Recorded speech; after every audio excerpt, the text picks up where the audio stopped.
വലിയവനായ ദൈവമേ, അങ്ങയുടെ നാമം മഹത്വപ്പെടുമാറാകട്ടെ. പ്രിയ വായനാ സുഹൃത്തെ, പുതിയ വായനയിലേക്ക് താങ്കൾക്ക് യേശുക്രിസ്തുവിൻ്റെ ധന്യനാമത്തിൽ സ്വാഗതം. ഇന്നത്തെ ഒന്നാമത്തെ വായനാ ഭാഗം ന്യായാധിപന്മാരുടെ പുസ്തകം 19-ാം അധ്യായം. ഈ അധ്യായത്തിൽ ഒരു സംഭവ കഥ വിവരിക്കുകയാണ്. അതിന് ആദ്യം മുതൽ അവസാനം വരെ എത്തുമ്പോഴത്തേക്ക് ഒരു സംഭവത്തിൻ്റെ കാര്യത്തിൻ്റെ ഒരു പരിസമാപ്തിയിലെത്തും. എന്നാൽ അതിൻ്റെ തുടർ കാര്യങ്ങൾ, തുടർ സംഭവങ്ങൾ അതിനുശേഷം ഉണ്ടാകുന്നുമുണ്ട് 20-ാം അധ്യായത്തിൽ. ഈ അധ്യായത്തിൽ സംഭവിക്കുന്നത് ഇസ്രായേലിൽ രാജാവില്ലാത്ത കാലത്ത്, അത് നമ്മൾ കഴിഞ്ഞ 2 അധ്യായങ്ങളിലും വായിക്കുന്നുണ്ട്, രാജാവില്ലാത്ത കാലത്ത് രാജാവില്ല എന്നുള്ളത്. അവിടെ എഫ്രൈം മലനാട്ടിൽ ഉൾപ്പെട്ട അവിടെ പ്രദേശത്ത് വന്നിരുന്ന ഒരു ലേവ്യൻ, ആ ലേവ്യൻ യഹൂദയിലെ ബത്ലഹേമിൽ ഒരു വെപ്പാട്ടിയെ പരിഗ്രഹിച്ചു. പക്ഷേ ആ വെപ്പാട്ടി അവനോട് ദ്രോഹം ചെയ്തിട്ട് വ്യഭിചാരം ചെയ്ത് അവനെ വിട്ട് യഹൂദയിലെ ബത്ലഹേമിൽ തൻ്റെ അപ്പൻ്റെ വീട്ടിൽ തന്നെ പോയി 4 മാസത്തോളം അവിടെ പാർത്തു. അപ്പോൾ അവളുടെ ഭർത്താവ്, ലേവ്യനായ ഭർത്താവ്, അവളോട് നല്ല വാക്ക് പറഞ്ഞ് കൂട്ടിക്കൊണ്ടുവരാൻ വേണ്ടി അവളെ അന്വേഷിച്ചോട് ചെന്നു. അവനോടുകൂടെ ഒരു ബാല്യക്കാരനും 2 കഴുതയും ഉണ്ടായിരുന്നു. അത് കഴുത സഞ്ചരിക്കാനൊക്കെയാണ് കഴുത. പിന്നെ ഒരു ബാല്യക്കാരനും ഒരു കൂട്ടാളിയും സഹായിയും ഉണ്ടായിരുന്നു. അപ്പോൾ അവളുടെ അമ്മായിപ്പൻ ഈ മരുമകനെ കൂട്ടി അവിടെ വലിയ സന്തോഷമായി അവിടെ പാർക്കാൻ പറഞ്ഞു. വിളിച്ചോണ്ട് പോകാൻ വന്നതാണല്ലോ, പക്ഷെ ഒന്ന് ഇവിടെ പാർത്തിട്ട് പിന്നെ പോകാമെന്ന് പറഞ്ഞു. അങ്ങനെ 3 ദിവസം അവിടെ പാർത്തു. ഒരു ആഹാരം കഴിച്ചു, കുടിച്ചു, സന്തോഷമായി ഇരുന്നു. 4-ാമത്തെ ദിവസം അതിരാവിലെ എഴുന്നേറ്റ് പുറപ്പെടാൻ ഭാവിച്ചു. രണ്ടുപേരും കൊണ്ടാണ് പുറപ്പെടാൻ പ്രാപിച്ചത്. അപ്പം അമ്മായിയപ്പൻ പറഞ്ഞു, വല്ലതും കഴിച്ചിട്ട് പിന്നെ കുറച്ചുകൂടെ കഴിഞ്ഞ് പോകാമല്ലോ എന്ന് പറഞ്ഞു. അവർ അങ്ങനെ അത് കേട്ടിട്ട് അവർ പിന്നെയും തിന്നുകയും കുടിക്കുകയും ഒക്കെ ചെയ്തു. വൈകുന്നേരം പോകാൻ വിചാരിച്ചപ്പോഴത്തേക്ക് ഒരു രാത്രിയും കൂടെ പാർത്ത് സൂക്ഷിച്ചു കൊള്ളുക, രാവിലെ എഴുന്നേറ്റ് പോകാമല്ലോ എന്നുള്ളതായി.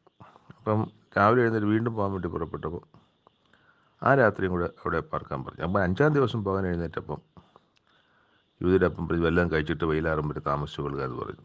അവർ രണ്ടുപേരും ഭക്ഷണം കഴിച്ചു. പിന്നെ അവനും അവൻ്റെ വെപ്പാട്ടിയും ബാല്യക്കാരനും എഴുന്നേറ്റപ്പോൾ യൂതയുടെ അപ്പനായ അവൻ്റെ അമ്മായിയപ്പനോട്, ഇതാ നേരം അസ്തമിക്കാറായി, ഈ രാത്രിയും കൂടെ താമസിക്കുക, നാളെ നിങ്ങൾക്ക് പോകാമല്ലോ എന്നൊക്കെ പറഞ്ഞു. എന്നാൽ അന്നും കൂടെ രാപാർപ്പാൻ അയാൾക്ക് മനസ്സില്ലായിരുന്നു. ഈ ലേവ്യൻ എന്ത് ചെയ്തു? അവിടെ നിന്ന് പുറപ്പെട്ട് യെരുശലേം എന്ന യെബൂസിന് സമീപം, യെരുശലേമിൻ്റെ പഴയ പേരാണ് യെബൂസ്, അവിടെ എത്തി. ഏകദേശം വൈകി സന്ധ്യയായി. ബാല്യക്കാരൻ യജമാനോട് പറഞ്ഞു, നാം ഈ പട്ടണത്തിൽ യെബൂസിൽ കയറി പാർത്തുകൂടെ എന്ന് ചോദിച്ചപ്പോൾ, ഇല്ല, ഇസ്രായേലിലില്ലാത്ത പട്ടണത്തിൽ നമുക്ക് പാർക്കണ്ട, നമുക്ക് ഗിബയിലേക്ക് പോകാമെന്ന് പറഞ്ഞ് ഗിബയിലേക്ക് പോയി. അവിടെ ചെന്ന് ഇരുന്ന് കുറച്ച് പേരൊക്കെ നോക്കി. ആരും തക്കതായ ആരെയും കണ്ടില്ല രാപാർപ്പാൻ. അപ്പോഴൊരു വൃദ്ധൻ വേല കഴിഞ്ഞ് വരികയായിരുന്നു. അപ്പം അവൻ എഫ്രൈം മലനാട്ടുകാരനായ ഗിബയിൽ വന്ന് പാർക്കുന്നവനുമായിരുന്നു. ആ ദേശക്കാരോ ബെന്യാമീൻ. അപ്പോൾ ബെന്യാമീൻ ഗോത്രക്കാരുടെ ഇടയിലാണ് ഇപ്പോൾ എത്തിയിരിക്കുന്നത്.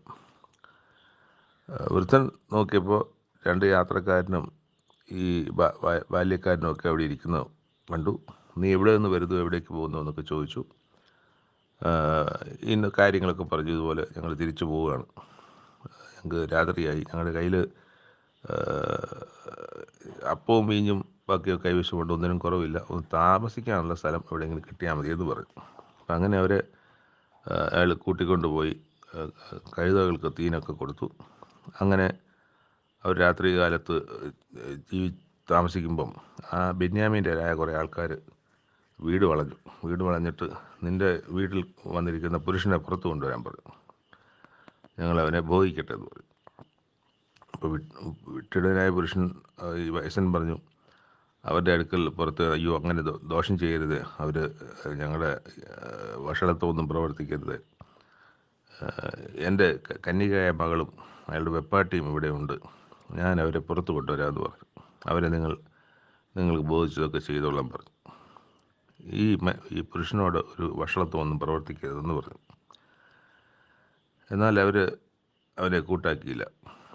ആകയാൽ ആ പുരുഷൻ തൻ്റെ വെപ്പാട്ടിയെ പിടിച്ച് അവളുടെ അവളെ അവരുടെ അടുക്കൽ പുറത്താക്കി കൊടുത്തു. അപ്പം രാവിലെ ആയപ്പം നോക്കാൻ വേണ്ടി നോക്കിയപ്പം ആ വെപ്പാട്ടി മരിച്ചു കിടക്കുന്നത് കണ്ടു. വെപ്പാട്ടി ഉമ്മരപ്പടി വാതിലിൽ കൈ ഉമ്മരപ്പടി മേലായി വീണ് കിടക്കുന്നു. അവൾ എഴുന്നേറ്റ് പോകാമെന്ന് പറഞ്ഞപ്പോഴത്തേക്ക് മരിച്ചു എന്നുള്ള കാര്യം അവൾ മനസ്സിലാക്കി. ഒരു മറുപടിയും അവർ പറഞ്ഞില്ല. അവർ നിശ്ചലമായ ശരീരമായിരുന്നു. എന്നിട്ട് അവൻ അവളെ കഴുതപ്പുറത്ത് വെച്ച് പുറപ്പെട്ടു തൻ്റെ സ്ഥലത്തേക്ക് കൊണ്ടുപോയി, വീട്ടിൽ കൊണ്ടുപോയി. വീട്ടിലെത്തിയ ശേഷം ഒരു കത്തിയെടുത്ത് അംഗമായി തൻ്റെ വെപ്പാട്ടിയെ 12 ഘട്ടമാക്കി ഉപയോഗിച്ചു. 12 ഘട്ടമായി ഉപയോഗിച്ചിട്ട് ഇസ്രായേലിലുള്ള എല്ലാ ഗോത്രങ്ങൾക്കും ഓരോ കഷ്ണം കൊടുത്തയച്ചു. അപ്പോൾ ഇത് ഓരോ ഗോത്രങ്ങളിൽ ഇതെത്തുകയാണ്. എത്തിയപ്പോഴത്തേക്ക് അവരിത് കണ്ട് അന്തം വിടുകയാണ്. അവർ അതിശയിക്കുകയാണ്. ഇതെന്താണിത്? ഒരു മനുഷ്യ സ്ത്രീയുടെ ശരീരഭാഗമല്ലേ ഈ കാണുന്നത്? ഇത് എവിടെ സംഭവിച്ചു? എന്ത് സംഭവിച്ചു? എന്താണ്? ഇസ്രായേലിൻ്റെ മക്കളുടെ നാട്ടിൽ നിന്ന് പുറപ്പെട്ട് നമ്മൾ വന്ന നാൾ മുതൽ ഇന്ന് വരെ ഇതിങ്ങനെയുള്ളതൊന്നും പ്രവൃത്തി കണ്ടിട്ടില്ല. അതിനെപ്പറ്റി ചിന്തിച്ച് അവർ ആലോചിക്കുകയാണ്. അപ്പം അതുവരെയാണ് ഇന്നത്തെ ഈ പുസ്തകത്തിലെ ഈ സംഭവത്തിൻ്റെ വിവരണം നമുക്ക് പറഞ്ഞിരിക്കുന്നത്. അപ്പം ഇവിടെ ഒരു സംഭവമുണ്ടായി. ആ സംഭവം അവിടെ ഉണ്ടാക്കിയ പ്രയാസവും ദേഷ്യവും ഒക്കെ ആ മനുഷ്യനെ കൊണ്ട് അങ്ങനെ ഒരു പ്രവൃത്തി ചെയ്യിച്ചു. എല്ലാ ഗോത്രങ്ങളിലും ഓരോ ഖണ്ഡം കൊടുത്തയക്കുകയും ചെയ്തു. ഇതിനൊരു ഒരു ഒരു പരിഹാരം വേണമല്ലോ.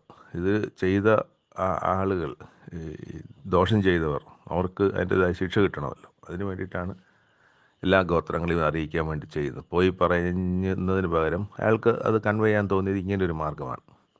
ഇതിൻ്റെ അനന്തരമായിട്ടുള്ള കാര്യങ്ങളാണ് നാളെ നമ്മൾ വായിക്കാനിരിക്കുന്നത്. രണ്ടാമത്തെ വായനാ ഭാഗം യെശയ്യാ പ്രവാചകൻ്റെ പുസ്തകം 41-ാം അധ്യായം. ഈ അധ്യായങ്ങളൊക്കെ ഇത് എഴുതുന്ന സമയത്തിലുള്ളതല്ല എന്ന് ഞാൻ നേരത്തെ പറഞ്ഞല്ലോ. 42-ാം അധ്യായത്തിൽ ഒരു കാര്യം പറഞ്ഞ് നമ്മൾ കാണുന്നതിന് മുന്നോടിയായി പറഞ്ഞിരിക്കുന്ന ഒരു അധ്യായമായിട്ട് നമുക്കിതിനെ കാണാം. അപ്പോൾ അവിടെ ഒരു വിലപിടിച്ച ചില കാര്യങ്ങൾ ഭാവിയെ സംബന്ധിച്ച് പറയാനിരിക്കുകയാണ് ദൈവം. അപ്പം അതിന് മുമ്പേ അവിടെ ദ്വീപുകളോടും ജാതികളോടും രാജ്യങ്ങളോടും ഒക്കെ സംസാരിക്കുന്ന രീതിയിലാണ് ഇവിടെ നമ്മൾ കാണുന്നത്. നീതിയെ എതിരേൽക്കുന്നവനെ കിഴക്ക് നിന്ന് ഉണർത്തിയതാര്? അവൻ ജാതികളെ അവൻ്റെ മുമ്പിൽ ഏൽപ്പിച്ചു കൊടുക്കും. അങ്ങനെ രാജാക്കന്മാരുടെ മേൽ വാഴുമാറാക്കുകയും ചെയ്യുന്നു. അവരുടെ വാളിനെ അവൻ പൊടി പോലെയും അവരുടെ വില്ലിനെ പാറിപ്പോകുന്ന താളടി പോലെയും ആക്കിക്കളയുന്നു. യഹോവയായ ഞാൻ ആദ്യനും അന്ത്യന്മാരോടുകൂടെ അനന്യനുമാകുന്നു. യഹോവയായ ഞാൻ ആദ്യനും അന്ത്യന്മാരോടുകൂടെ അനന്യനുമാകുന്നു, മാറ്റമില്ലാത്തവനുമാകുന്നു. ദ്വീപുകൾ കണ്ട് ഭയപ്പെട്ടു, ഭൂമിയുടെ അറുതുകൾ വിറച്ചു. അവർ ഒന്നിച്ചുകൂടി അടുത്തു വന്നു, അവർ അന്യോന്യം സഹായിച്ചു. ഒരുത്തൻ മറ്റവനോട് ധൈര്യമായിരിക്കുക എന്ന് പറഞ്ഞു. അങ്ങനെ ആശാരി തട്ടാനെയും കൊല്ലൻ കൂടം തല്ലുന്നവരെയും ധൈര്യപ്പെടുത്തി, കൂട്ടി വിളക്കുന്നത് പോലെ ചേലായി എന്ന് പറഞ്ഞ് ഇളകാതെ ഇരിക്കേണ്ട ഇതിന് അവർ അതിനെ ആണി കൊണ്ട് ഉറപ്പിക്കുന്നു. ഇതിനെയാണ് അവരുണ്ടാക്കുന്ന പ്രതിമകളെ, ബിംബങ്ങളെ, മൂർത്തികളെ ഒക്കെയാണ്. നീയോ എൻ്റെ ദാസനായ ഇസ്രായേൽ, ഞാൻ തിരഞ്ഞെടുത്ത യാക്കോബെ, എൻ്റെ സ്നേഹിതനായ അബ്രഹാമിൻ്റെ സന്തതിയെ, നീ എൻ്റെ ദാസൻ, ഞാൻ നിന്നെ നിരസിച്ച് കളയാതെ തിരഞ്ഞെടുത്തിരിക്കുന്നു എന്ന് പറഞ്ഞുകൊണ്ട് ഭൂമിയുടെ അറ്റങ്ങളിൽ നിന്ന് എടുക്കുകയും അതിൻ്റെ മൂലകളിൽ നിന്ന് വിളിച്ചു ചേർക്കുകയും ചെയ്തിരിക്കുന്നവനായ ഉള്ളോവേ, നീ ഭയപ്പെടേണ്ട, ഞാൻ നിന്നോട് കൂടെയുണ്ട്. ഭ്രമിച്ചു നോക്കണ്ട, ഞാൻ നിൻ്റെ ദൈവമാകുന്നു. ഞാൻ നിന്നെ ശക്തീകരിക്കും, ഞാൻ നിന്നെ സഹായിക്കും. നിൻ്റെ നീതിയുള്ള വലം കൈ കൊണ്ട് ഞാൻ നിന്നെ താങ്ങും. അപ്പോൾ അത് ഇസ്രായേലിനോട് പറയുകയാണ്. എന്നിട്ട് പറയാണ്, നിന്നോട് കോപിച്ചിരിക്കുന്ന എല്ലാവരും ലജ്ജിച്ചമ്പരന്ന് പോകും. നിന്നോട് വിവാദിക്കുന്നവർ നശിച്ചില്ലാതെയാകും. നിന്നോട് പോരാടുന്നവരെ നീ അന്വേഷിക്കും, കാണുകയില്ല തന്നെ. അതെല്ലാം നശിച്ചു പോകുന്നുള്ള അർത്ഥത്തിലാണ്. ഇവിടെ ഇസ്രായേലിനെ അവിടെ എഴുതിയിരിക്കുന്നത് പുഴുവായ യാക്കോബ് എന്നാണ്. ലോക ജനസംഖ്യ വെച്ച് കണക്ക് കൂട്ടുമ്പോൾ ഇതൊരു ചെറിയ കൂട്ടമാണ്, വളരെ ചെറിയ കൂട്ടമാണ്. അത് ദൈവം പറയുന്നുണ്ടോ, നീ പെരുപ്പത്തിൽ വലുതായതുകൊണ്ടല്ല ഞാൻ നിന്നെ തിരഞ്ഞെടുത്തതെന്നൊക്കെ ദൈവം പറയുന്നുണ്ട്. നീ മനുഷ്യരിൽ ഏറ്റവും ചെറുതായിരുന്നു. ഞാൻ നിന്നെ സ്നേഹിച്ചത് കൊണ്ടും നിൻ്റെ അബ്രഹാമിനോടും പിതാക്കന്മാരെ അബ്രഹാമിനോടും ഇസ്ഹാക്കിനോടും യാക്കോബിനോടും ചെയ്ത സത്യം ഓർത്തത് കൊണ്ടും അത്രേ ഞാൻ നിന്നെ വിടുവിക്കുന്നതല്ലേ നിന്നെ അന്വേഷിച്ച് വന്നതെന്ന് പറയുന്നുണ്ട്.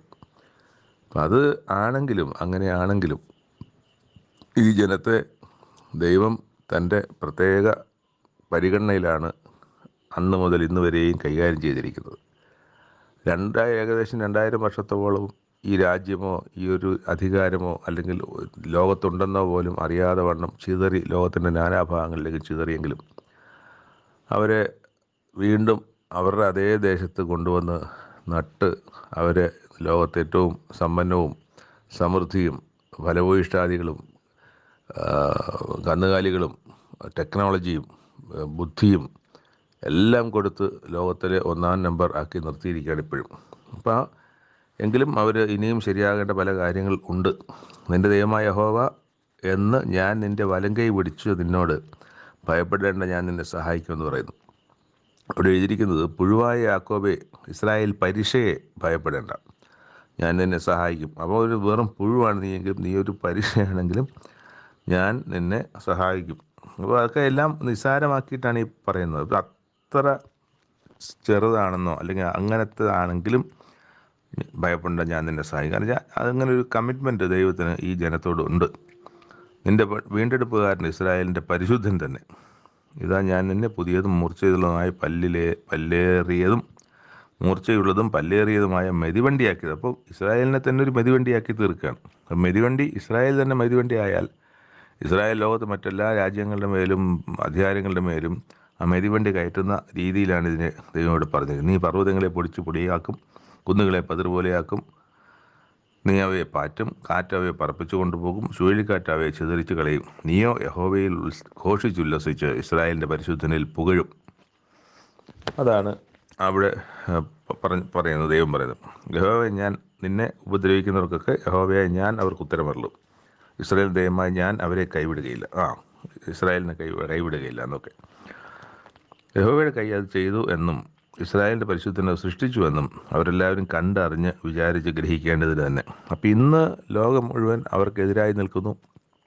അവർ ചെയ്യുന്ന പ്രവർത്തികൾക്കൊക്കെ ഒരു ബഹുഭൂരിപക്ഷം ലോകരാജ്യങ്ങളും അനുകൂലമല്ല. അതിനൊക്കെ കുറേയൊക്കെ അവരുടെ കയ്യിലെ പ്രവൃത്തികളും കാരണമാണ്. എന്നാലും ദൈവം അവരെ കൈവിടത്തില്ല. ഒരു നാൾ, ഇന്നല്ലെങ്കിൽ നാളെ ഒരു നാൾ ഇതെല്ലാം ദൈവം അവർക്ക് വേണ്ടി ചെയ്തു എന്ന് ലോകം അറിയാൻ തക്കവണ്ണം ഇടയാകും എന്ന് തന്നെയാണ് ദൈവം അവർക്ക് കൊടുക്കുന്ന, യെശയ്യാ പ്രവാചകനിലൂടെ കൊടുക്കുന്ന ഉറപ്പ് എന്നുള്ളത്. അവിടെ ഒരു കാര്യം പറഞ്ഞിരിക്കുന്നത്, നിങ്ങളുടെ വ്യവഹാരം കൊണ്ടുവരുമെന്ന് യഹോവ കൽപ്പിക്കുന്നു, നിങ്ങളുടെ ന്യായങ്ങളെ കാണിപ്പിനെന്ന് യാക്കോബിൻ്റെ രാജാവ് കൽപ്പിക്കുന്നു. യാക്കോബിൻ്റെ രാജാവ് ദൈവമാണ്. എന്നിട്ട്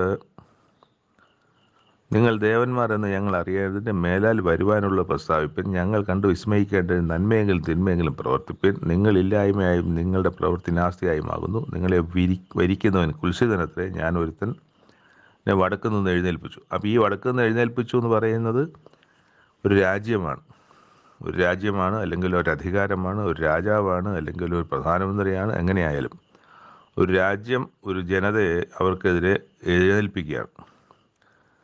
അവിടെ നിന്നവർ വരും, വടക്ക് നിന്നവർ വരും. ഇത് വേറെ ഭാഗങ്ങളിലും ഈ വടക്ക് നിന്നുള്ള ഇസ്രായേലിന് വരുന്ന ആക്രമണത്തെ സംബന്ധിച്ച് പറയുന്നുണ്ട്. സൂര്യോദയത്തിങ്കൽ നിന്ന് അവനെ എഴുന്നേൽപ്പിച്ചു, അവൻ എൻ്റെ നാമത്തെ ആരാധിക്കും. അവൻ വന്ന് ചെളിയെപ്പോലെ കുശവൻ്റെ കളിമണ്ണ് ചവിട്ടുന്നത് പോലെ ദേശാധിപതികളെ ചവിട്ടും. ഞങ്ങൾ അറിയേണ്ടതിന് ആദ്യം മുതലും അവൻ നീതിമാൻ എന്ന് ഞങ്ങൾ പറയേണ്ടതിന് പണ്ടേയും ആർ പ്രസ്താവിച്ചിട്ടുള്ളൂ. എന്നിട്ട് അതിൻ്റെ അവസാനത്തേക്ക്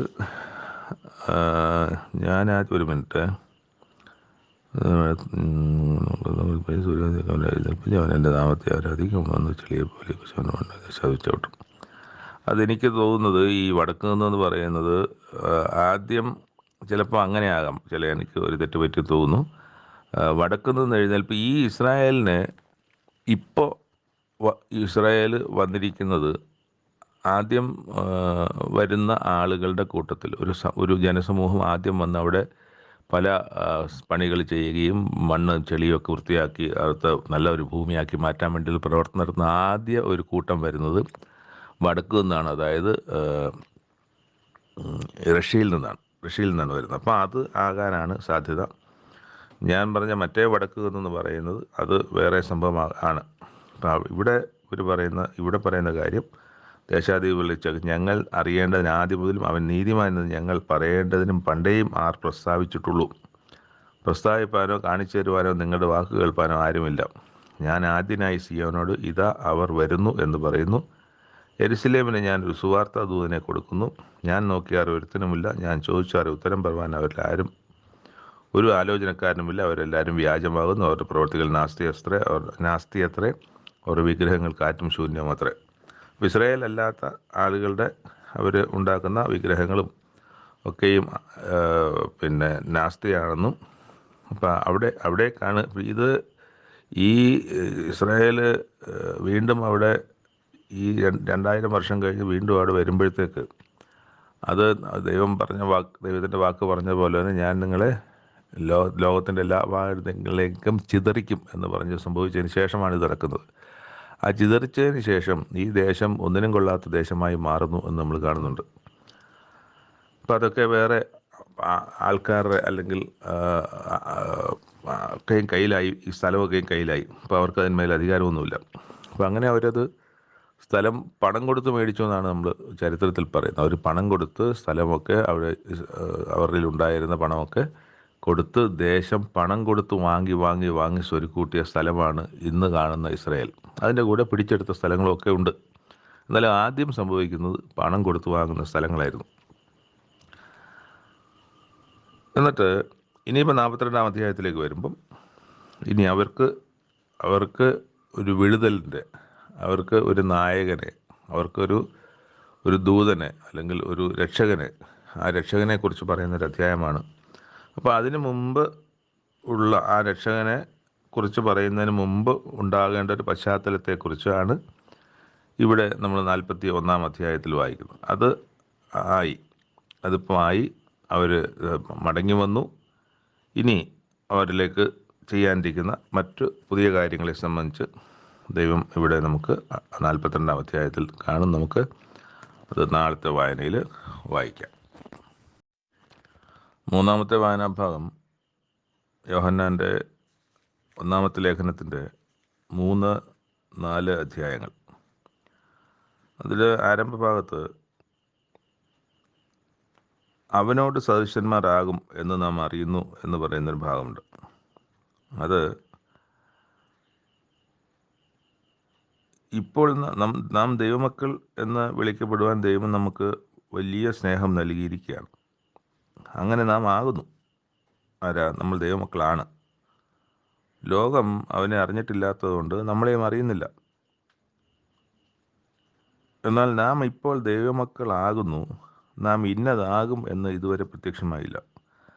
അവൻ പ്രത്യക്ഷനാകുമ്പോൾ നാം അവനെ ഇരിക്കും പോലെ തന്നെ കാണുന്നതാകൊണ്ട് അവനോട് സദൃശന്മാരാകും. അപ്പോൾ യേശുക്രിസ്തു എങ്ങനെയാണോ ആയിരിക്കുന്നത്, നിത്യജീവൻ പ്രാപിച്ച് ആയിരിക്കുന്ന ദൈവദൂത തുല്യനായിരിക്കുന്നത് പോലെ നമ്മളും ദൈവദൂത തുല്യരാകും, യേശുക്രിസ്തുവിനോട് സദൃശന്മാരാകും എന്നാണ്.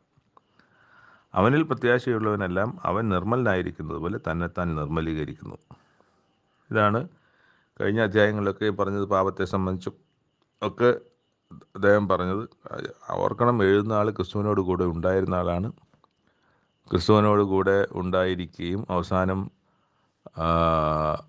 പത്മോസ് ദ്വീപിലേക്ക് നാടുകടത്തപ്പെടുകയും ഒക്കെ ആയിരുന്ന യെരുശലേമിലെ സഭയുടെ മൂപ്പനായിരിക്കുകയൊക്കെ ചെയ്തിരുന്ന ആളാണ്.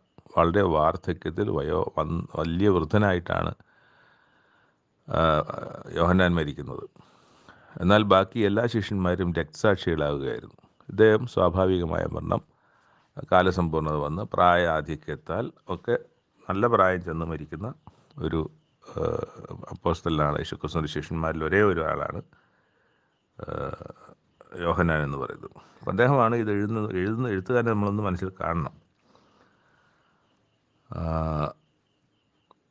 അവിടെയാണ് പാപം ചെയ്യുന്നവരെല്ലാം അധർമ്മവും ചെയ്യുന്നത്. അപ്പോൾ പാപത്തെ സംബന്ധിച്ച് കഴിഞ്ഞ അധ്യായത്തിലും പാപം ചെയ്യുന്നവർ ദൈവത്തിനുള്ളവരല്ല എന്നും അവൻ ദൈവത്തിനെതിരായി നിൽക്കുന്നവനാണെന്നും ഒക്കെ നമ്മൾ വായിക്കുന്നുണ്ട്. പാപത്തിൻ്റെ കാര്യത്തെ സംബന്ധിച്ച് പറയുന്നതിൻ്റെ അവസാനം ആദ്യത്തെ പാരഗ്രാഫ് അവസാനിക്കുന്നത് ഈ കയീൻ്റെ ദുഷ്ടതയെ സംബന്ധിച്ച് പറഞ്ഞുകൊണ്ടാണ്. കയീൻ സഹോദരനെ കൊന്നു. എന്തുകൊണ്ടാണ് കൊന്നത്? തൻ്റെ പ്രവൃത്തി ദോഷവും സഹോദരൻ്റെ നീതിയുമുള്ളതായതുകൊണ്ട് അസൂയയാൽ ചെയ്തതാണ്. അപ്പോൾ അതാണ്, അതിനു മുമ്പാണ് പറയുന്നത്, പിശാച് ആദ്യം മുതൽ പാപം ചെയ്യുന്നുവല്ലോ, പിശാചിൻ്റെ പ്രവൃത്തികളെ അഴിപ്പാൻ തന്നെ ദൈവപുത്രൻ പ്രത്യക്ഷനായി.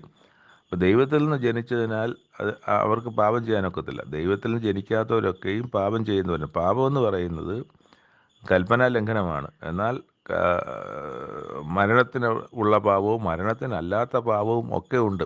അതായത് മരണത്തിനല്ലാത്ത പാപം എന്ന് പറഞ്ഞാൽ വീണ്ടും ദൈവസന്നിധിയിൽ പോയി നമുക്ക് ക്ഷമ ചോദിച്ച് യഥാസ്ഥാനപ്പെടുവാനുള്ള കാര്യമുണ്ട്. പക്ഷേ ഒരു മരണത്തിനുള്ള പാപവും ഉണ്ടെന്ന് വചനം പറയുന്നത്. അപ്പം മരണത്തിനുള്ള പാപം ചെയ്തു കഴിഞ്ഞാൽ പിന്നെ നമുക്ക് ദൈവസന്നിധിയിൽ പോയി പാപക്ഷമയ്ക്ക് ഒരു സ്പേസ് അവിടെ ഇല്ല എന്നുള്ളതാണ് നമുക്കതിൽ നിന്ന് മനസ്സിലാക്കേണ്ടത്.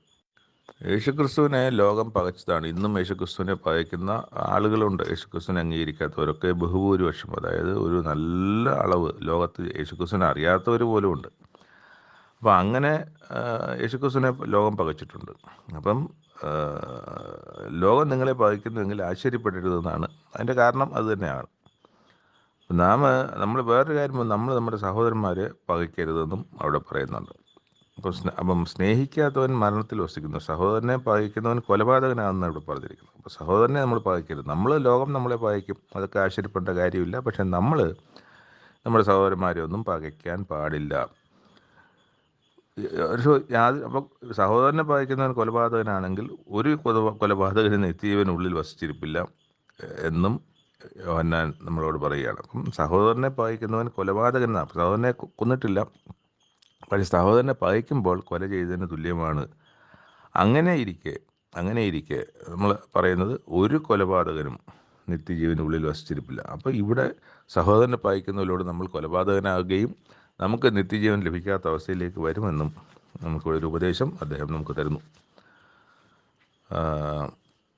നാം സത്യത്തിൻ്റെ പക്ഷത്ത് നിൽക്കുന്നവരെന്ന് ഇതിനാൽ അറിയും. അവിടെ വായിക്കുന്നത്,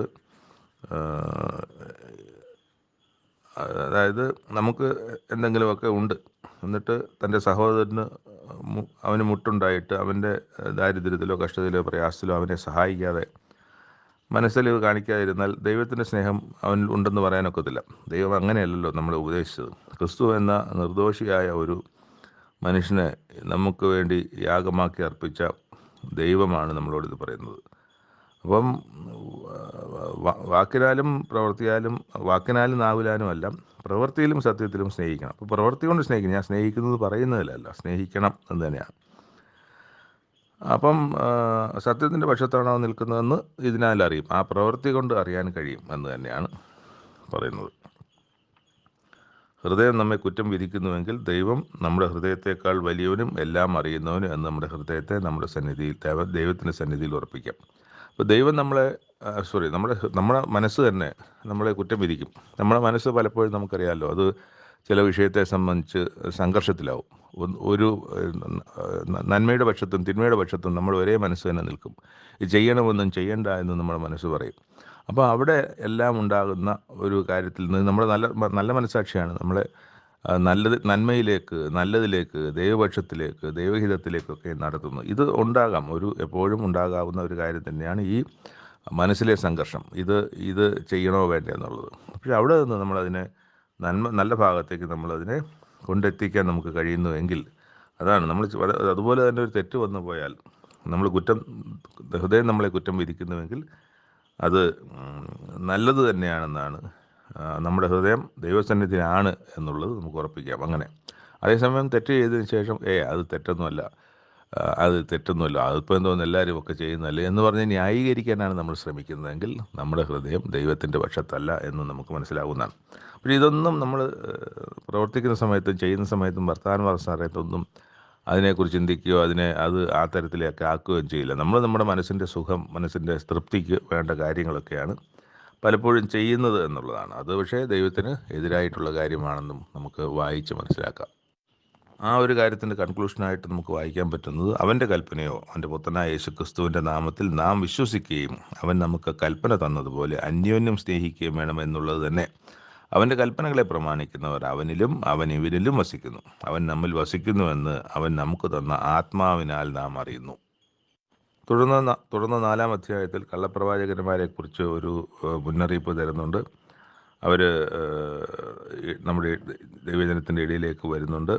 യേശുക്രിസ്തു മനുഷ്യനാണെന്ന് സ്വീകരിക്കുന്ന, അതായത് യേശുക്രിസ്തു ജീവിച്ചിരുന്നു, അല്ലെങ്കിൽ യേശുക്രിസ്തു ഒരു മനുഷ്യനായി ജീവിച്ച ആളായിരുന്നു എന്ന് സ്വീകരിക്കുന്ന ആത്മാവൊക്കെയും ദൈവത്തിൽ നിന്നുള്ളത്. യേശുവിനെ സ്വീകരിക്കാത്ത യാതൊരു, അപ്പം അവിടെ ജഡത്തിൽ വന്നു എന്നാണ് വായിക്കുന്നത്. യേശുക്രിസ്തു ജഡത്തിൽ വന്നു എന്ന്, ദൈവം ജഡത്തിൽ വന്നു എന്നല്ല. യേശുക്രിസ്തു ജീവിച്ചിരുന്നു. യേശുക്രിസ്തു എന്നൊരാളുണ്ടായിരുന്നു. യേശുക്രിസ്തുവുമായിട്ട് ബന്ധപ്പെട്ട എല്ലാ കാര്യങ്ങളും, യേശുക്രിസ്തു ചെയ്ത അത്ഭുതങ്ങളും, യേശുക്രിസ്തു മരിച്ചതും അടക്കപ്പെട്ടതും ഉയർത്തെഴുന്നേറ്റും സ്വർഗത്തിലേക്ക് പോയതും ഒക്കെയുള്ള കാര്യങ്ങൾ, അത് വിശ്വസിക്കുകയും സ്വീകരിക്കുന്ന ആത്മാവൊക്കെയും ദൈവത്തിൽ നിന്നുള്ളത്. യേശുവിനെ സ്വീകരിക്കാത്ത യാതൊരു ആത്മാവും ദൈവത്തിൽ നിന്നുള്ളതല്ല. അത് എതിർ ക്രിസ്തുവിൻ്റെ ആത്മാവത്രേ. അപ്പോൾ എതിർ ക്രിസ്തു എന്ന് പറഞ്ഞാൽ ഒരു വ്യക്തിയല്ല, മറിച്ച് ഈ ദൈവത്തിനും ക്രിസ്തുവിനും എതിരെ നിൽക്കുന്ന എല്ലാവരും എതിർ ക്രിസ്തുക്കളാണ്. അത് നമ്മൾ കഴിഞ്ഞ അധ്യായത്തിൽ ഞാൻ പറയാൻ വിട്ടുപോയതാണത്. അപ്പോൾ അവിടെ എതിർ ക്രിസ്തു വരുന്നു എന്ന് നിങ്ങൾ കേട്ടിട്ടുണ്ടല്ലോ എന്നൊക്കെ പറയുന്നുണ്ട്. അപ്പോൾ ആ എതിർ ക്രിസ്തു എന്ന് പറയുന്നത്, നമ്മൾ പല ഡിനോമിനേഷൻസും വിശ്വസിക്കുന്നത് ആരോ ഒരു വ്യക്തി അങ്ങനെ വരുന്നു എന്നാണ്. ഒരു വ്യക്തിയല്ല അത്. അത് ഒരുപാട് എതിർ ക്രിസ്തുക്കളുണ്ട്. അത് ഒരാളൊന്നുമല്ല, ഒരുപാട് പേരുണ്ട്. അപ്പം അങ്ങനെയുള്ളവർ ഇവരുടെ ഇടയിലേക്ക്, അല്ലെങ്കിൽ നമ്മുടെ ഇടയിലേക്ക് കടന്നു വന്ന് നമ്മളെ വിശ്വാസത്തിൻ്റെ വഴിയിലേക്ക്, ഇപ്പോൾ ഇന്നും വിശ്വാസത്തിൻ്റെ സത്യം വിട്ടു നിൽക്കുന്ന, ബൈബിൾ പറയാത്ത കാര്യങ്ങൾ വിശ്വസിക്കുകയും അറിയുകയും ചെയ്യുന്ന ഒരു വലിയ ലോകത്തിലാണ് നമ്മൾ ജീവിക്കുന്നത്. അതെവിടെ സംഭവിച്ചു? അത് ഈ മുന്നറിയിപ്പ് പറഞ്ഞിരിക്കുന്ന കാര്യമാണ് അവിടെ സംഭവിച്ചത്. ആ മുന്നറിയിപ്പ് അവർ മനസ്സിലാക്കാതെ ഇതിൽ നിന്ന് അതാണ് ശരിയെന്ന് പറഞ്ഞ് വിശ്വസിച്ചു പോയവരാണ്. അപ്പോൾ അവർക്കവിടെ ഈ മുന്നറിയിപ്പ് അവർക്ക് മുന്നറിയിപ്പായിട്ട് എടുത്തുകൊണ്ട് അവർക്ക് ആ സത്യത്തിൽ നിൽക്കാൻ അവർ കഴിഞ്ഞില്ല എന്നുള്ളതാണ്. അതുകൊണ്ടാണ് ലോകത്തിൽ എല്ലായിടത്തും ബൈബിളിലില്ലാത്ത കാര്യങ്ങൾ ഉപദേശിക്കാനും വിശ്വസിക്കാനും ഒക്കെ ഇടയായത് എന്ന് നമ്മൾ മനസ്സിലാക്കണം. ഞങ്ങൾ ദൈവത്തിൽ നിന്നുള്ളവരാകുന്നു, ദൈവത്തെ അറിയുന്നവൻ ഞങ്ങളുടെ വാക്ക് കേൾക്കുന്നു, ദൈവത്തിൽ നിന്നല്ലാത്തവൻ ഞങ്ങളുടെ വാക്ക് കേൾക്കുന്നില്ല. ഇത് യോഹന്നാൻ പറയുന്നതാണ്, ഞാനും ഞങ്ങളുടെ കൂടെയുള്ളവരും എന്നർത്ഥത്തിൽ. ദൈവത്തിൽ നിന്നല്ലാത്തവൻ ഞങ്ങളുടെ വാക്ക് കേൾക്കുന്നില്ല. സത്യത്തിൻ്റെ ആത്മാവ് ഏതെന്നും വഞ്ചനയുടെ ആത്മാവ് ഏതെന്നും നമുക്കിതിനാൽ അറിയാം. നാം അന്യോന്യം സ്നേഹിക്കാം. സ്നേഹം ദൈവത്തിൽ നിന്ന് വരുന്നു.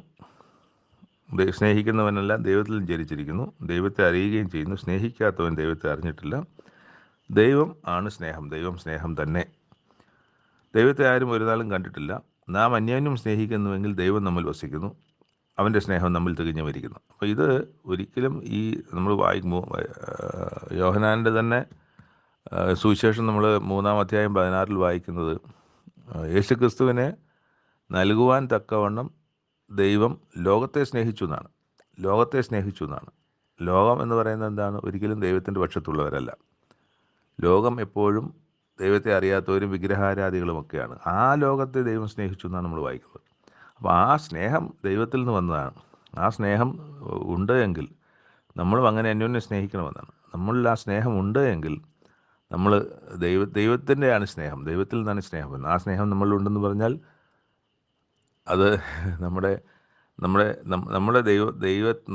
നമുക്ക് ദൈവമുള്ളവരാണെന്ന് പറയുന്നതിലും സത്യമുണ്ട് എന്നുള്ളതാണ്. അല്ലെങ്കിൽ നമ്മൾ പറയും, ഞാൻ ദൈവത്തെ അറിയുന്നു, ഞാൻ ദൈവത്തെ ആരാധിക്കുന്നു, ഞാൻ ദൈവത്തിൽ വിശ്വസിക്കുന്നു, എൻ്റെ ദൈവം ഇതാണ് എന്നൊക്കെ പറയുമ്പോൾ അത് വൃഥാ വാക്യങ്ങളായി മാറും. അവിടെ നമ്മൾ സ്നേഹമുണ്ടെങ്കിൽ മാത്രമേ ആ ദൈവവുമായിട്ട് നമുക്ക് ബന്ധമുള്ളൂ എന്നുള്ളതാണ്. കാരണം ഈ സ്നേഹം ദൈവത്തിൽ നിന്ന് വരുന്നു. സ്നേഹം തന്നെ. സ്നേഹത്തിൽ വസിക്കുന്നവൻ ദൈവത്തിൽ വസിക്കുന്നു, ദൈവം അവനിലും വസിക്കുന്നു. ന്യായവിധി ദിവസത്തിൽ നമുക്ക് ധൈര്യമുണ്ടാകാൻ തക്കവണ്ണം ഇതിനാൽ സ്നേഹം നമ്മൾ തികഞ്ഞിരിക്കുന്നു. അവനിരിക്കുന്നത് പോലെ ഈ ലോകത്തിൽ നാമും ഇരിക്കുന്നു. സ്നേഹത്തിൽ ഭയമില്ല. ഭയത്തിന് ദണ്ഡനമുള്ളതിനാൽ തികഞ്ഞ സ്നേഹം ഭയത്തെ പുറത്തേക്ക് കളയുന്നു. അപ്പോൾ ഇതൊക്കെ കുറച്ച് ചർച്ച ചെയ്യേണ്ട വിഷയങ്ങൾ തന്നെയാണ്. സ്നേഹം നമ്മുടെ ഭയത്തെ പുറത്താക്കി കളയുന്നു. അപ്പോൾ ആ സ്നേഹം ഭയത്തെ പുറത്താക്കി കളയുന്നത് എന്താണ്? ഭയം എപ്പോഴാണ്? നമ്മൾ തെറ്റുകൾ ചെയ്യുമ്പോഴാണ് ഭയം. എന്നാൽ സ്നേഹം നമ്മളെ തെറ്റിൽ നിന്ന് തന്നെ നമ്മളിത് മാറ്റി നിർത്തും. അപ്പോൾ ആ സ്നേഹം നമ്മളെ തെറ്റിൽ നിന്ന് മാറ്റി നിർത്തുമ്പോൾ നമുക്ക് ഭയക്കേണ്ട കാര്യമില്ല. സ്നേഹം ഭയത്തെ പുറത്താക്കി കളയുന്നു എന്നാണ്. ഭയപ്പെടുന്നവന് സ്നേഹത്തിൽ തികഞ്ഞല്ല. ഭയപ്പെടേണ്ട ഒരു സാഹചര്യത്തിൽ വന്നാൽ അവൻ സ്നേഹത്തിലുള്ളവനല്ല. സ്നേഹത്തിനുള്ളവനല്ലാത്തതുകൊണ്ട് സ്നേഹിക്കുന്ന ആൾക്കെതിരെ പലതും ചെയ്യും. അപ്പോൾ സ്നേഹിക്കുന്ന ആൾക്ക് ദോഷം വരാതിരിക്കണമെങ്കിൽ ആ സ്നേഹം തികഞ്ഞ സ്നേഹം തന്നെ ആയിരിക്കണം. ദൈവത്തെ സ്നേഹിക്കുന്നവൻ ദൈവത്തിന് ഇഷ്ടമുള്ള കാര്യങ്ങൾ ചെയ്യുമെന്നാണ് അവിടെ നമ്മൾ വായിക്കുന്നത്. അതുപോലെ തന്നെ ഞാൻ ദൈവത്തെ സ്നേഹിക്കുന്നു എന്ന് പറയുകയും തൻ്റെ സഹോദരനെ പകയ്ക്കുകയും ചെയ്യുന്നവൻ കള്ളനാകുന്നു. താൻ കണ്ടിട്ടുള്ള സഹോദരനെ സ്നേഹിക്കാത്തവന് കണ്ടിട്ടില്ലാത്ത ദൈവത്തെ സ്നേഹിക്കാൻ കഴിയുന്നതല്ല. ദൈവത്തെ സ്നേഹിക്കുന്നവൻ സഹോദരനെയും സ്നേഹിക്കണം എന്നീ കൽപ്പന നമുക്ക് ദൈവത്തിങ്കിൽ നിന്ന് ലഭിച്ചിരിക്കുന്നതാണ്. വായിച്ചാണ് ഈ 4-ാമത്തെ അധ്യായം അവസാനിക്കുന്നത്. അപ്പോൾ ഇതിൽ നമ്മൾ വായിച്ചു വരുമ്പോൾ ഒരു വാക്യം പോലും നമുക്ക് വിട്ടിട്ട് പറയാൻ പറ്റുന്നതായിട്ടൊരു വാക്യമില്ല. ഒരു വിശദീകരണം പറയുമ്പോഴോ ചെറുവിവരണം പറയുമ്പോഴോ ഒക്കെ നീണ്ടു പോകുന്നതിൻ്റെ കാരണം അതാണ്. ഒരു വാക്യം പോലും അതിൽ നിന്ന് നമുക്ക് മാറ്റാൻ പറ്റാത്ത വിധം അത്ര നമ്മുടെ ജീവിതമായിട്ട് ബന്ധപ്പെട്ട് കിടക്കുന്നതാണ് ഈ വാക്യങ്ങളെല്ലാം. അപ്പം അതുകൊണ്ട് വിട്ടു കളയാൻ തക്കവണ്ണം ഒന്നിനോട് കണക്ട് ചെയ്തിട്ടാണ് ഈ പുസ്തകത്തിലൊക്കെ നമ്മൾ ഇന്ന് വായിച്ചുകൊണ്ടിരിക്കുന്ന യോഹന്നാൻ്റെ പുസ്തകത്തിലെ കാര്യങ്ങൾക്ക് ഒരു സംഭവം പറയുമ്പോൾ ആ സംഭവത്തിനിടയ്ക്ക് വന്ന കാര്യങ്ങളൊക്കെ വേണമെങ്കിൽ നമുക്ക് സ്കിപ്പ് ചെയ്ത് പോകാം. അതിൻ്റെ മേജറായിട്ടുള്ള കാര്യം ഇപ്പോൾ നമ്മൾ ആദ്യം വായിച്ച അതിനകത്ത് നമുക്ക് ചില കാര്യങ്ങളൊക്കെ വിട്ട് കളയാം. അതിൻ്റെ ഒരു പ്രധാന കാര്യം പറയാം. പക്ഷേ ഇതിനകത്ത് സ്നേഹത്തെക്കുറിച്ച് പറയുമ്പം അത് കണക്ട് ചെയ്ത് നമുക്ക് പറഞ്ഞു പോകാതിരിക്കാൻ കഴിയില്ല. കാരണം അത് നമ്മുടെ ഉള്ളിൽ അതെന്താണോ യോഹന്നാൻ ഉദ്ദേശിച്ചത് അത് നമ്മൾ വായിക്കുന്ന ആൾക്കും കേൾക്കുന്ന ആളുടെ ഹൃദയത്തിലേക്ക് അത് കൺവേ ആകണം. അതുകൊണ്ടാണ് അല്പസമയം കൂടുതൽ എടുത്തിട്ടുണ്ട്. അത് പ്രയോജനകരമാണ് എന്ന് തന്നെയാണ് ഞാൻ വിശ്വസിക്കുന്നത്. നമുക്ക് ഇന്നത്തെ 3 വായനാഭാഗങ്ങളോട് സമാപിക്കുന്നു. നാളെ പുതിയ വായനാഭാഗമായിട്ട് നമുക്ക് വീണ്ടും കാണാം. പ്രാർത്ഥനയോടെ ആയിരിക്കുക. പൗലോസ് അപ്പോസ്തലൻ പറഞ്ഞതുപോലെ എൻ്റെ നാവിൽ നിന്ന് നല്ലത് വരുവാൻ നിങ്ങൾ എനിക്ക് വേണ്ടി പ്രാർത്ഥിക്കണമെന്ന് പറഞ്ഞതുപോലെ ഈ ഒരു ചെറിയ ഉദ്യമത്തെ ദൈവം സഹായിക്കണം. ആ സഹായത്തിൽ താങ്കളുടെ പ്രാർത്ഥനയും എന്നോട് കൂടി ഉണ്ടാകണമെന്ന് ഞാൻ അപേക്ഷിക്കുന്നു. നന്ദി.